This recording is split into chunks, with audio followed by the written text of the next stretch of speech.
Lepas ni KDN kena tukar definition, KBM kena tukar ke definition, kesan ataupun dia punya, kita katakan, jangka masa panjang. domino effect. Domino effect. Lawan tetap lawan.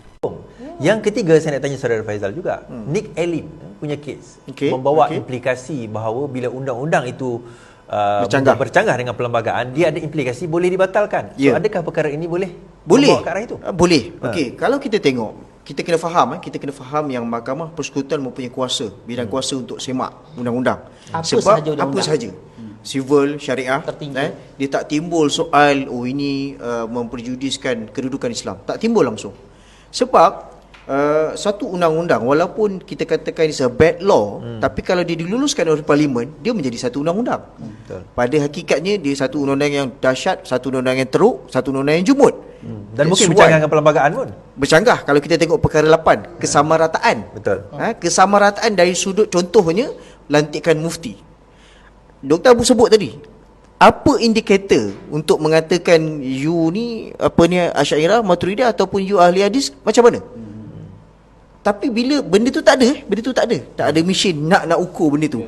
So dia ikut tafsiran sendiri daripada mufti. So atas dasar itu saja kita boleh cabar. Atas dasar itu saja. Contoh macam ada satu problem. Siapa itu Wahabi?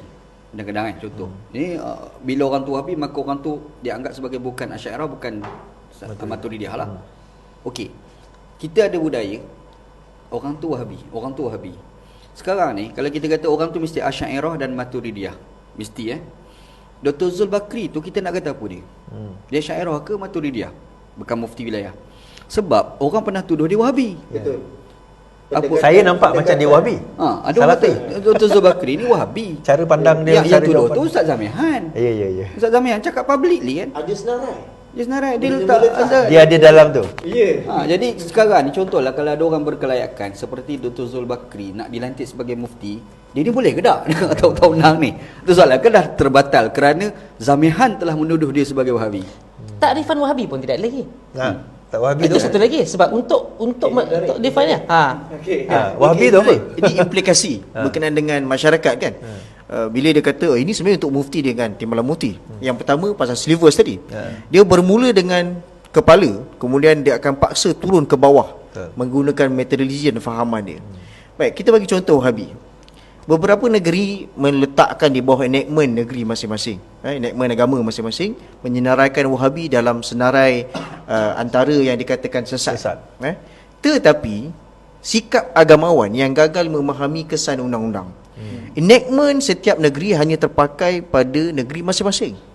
Tapi hujah itulah yang digunakan. Dia ulang enactment tadi ni untuk menyesatkan habis semua orang satu Malaysia. Nampak tak? Dia kod daripada negeri sembilan. Tapi dia tuduh tu pelis. Hakikatnya benda tu salah sama sekali. Sebab itu orang pelik, orang tanya, menuduh orang Wahabi boleh disaman? Boleh. Sebab apa? Tidak ada mana-mana enactment. Saman lah. Tidak ada mana-mana enactment negeri ataupun majlis fatwa mana-mana negeri menyenaraikan mana-mana individu sebagai tokoh Wahabi. Atau memberi takrifan. Yes. Okey, takrifan tu diberikan, tetapi dia tak kata Ustaz Wanji ni Wahabi, tak ada. Sebab itu dalam satu kes, ini saya nak cerita lah. Dalam satu kes melibatkan Ustaz Zamihan dan juga Dr. Mazhar. Dalam setiap ceramah ni kita tengoklah macam mana siapa yang tak pernah lari daripada mulut Zamihan ni kan. Ini Wahabi. Semua Wahabi kecuali dia lah kan. So dalam kes masa tu itu kes saman fitnah. Dr. Zamihan sama Dr. Mazhar atas kausa fitnah. Dalam tempoh kes ni Zamihan ni dia ada buat kutipan derma. So dalam ayat kutipan derma tu dia kata kita nak menentang Wahabi. Dia refer kepada Dr. Mazhar lah. Sebab kes dia pada masa itu saja. Kan? So bila dapat teks ni saya tanya dia dalam mahkamah, ini keterangan bersumpah dia. Saya tanya dia masa tu you are lawyer kepada Dr. Mazhar. So kita dapat notis ataupun keratan yang mengatakan dia ni kutip derma, dia sebut kita menentang Wahabi, jihad dan sebagainya lah. So kita tanya, adakah betul sekarang ni doktor, awak nak mengatakan, you nak mengatakan Dr. Mazhar ni Wahabi? Dia kata tak. Dia kata dalam mahkamah tidak. Dia kata tidak. Ni rekod sampai sekarang ada, sampai bila-bila akan kekal. Dan saya mengolah soalan saya itu 6 ke 8 kali. Dalam bentuk yang lain. Dalam bentuk yang lain. Adakah Dr. Mazhar Wahabi? Tidak. Adakah Dr. Mazhar mengamalkan ajaran Wahabi? Tidak. Adakah Perlis negeri yang mengamalkan Wahabi? Tidak. Adakah Perlis menyebarkan fahaman Wahabi? Tidak. Konsisten 6 ke 8 soalan. Ini Zamihan yang di luar Bantai gila-gila. bantai dan berdegar-degar mengatakan Dr. Mazhar ini kepala Wahabi. Tapi bila dalam mahkamah, kenyataan sumpah yang dia ambil, kita tunjukkan notis yang dia bagi itu, dia tak mengaku. Dia tak mengaku notis dia. Dia deny, mengatakan Dr. Mazhar Wahabi. adalah Wahabi.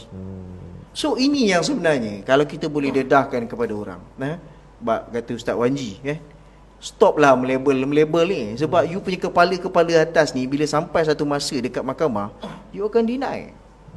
Itu yang bila kesan kepada RUU ini, agamawan yang suka melabel, dia akan gunakan akta RUU. mufti ni.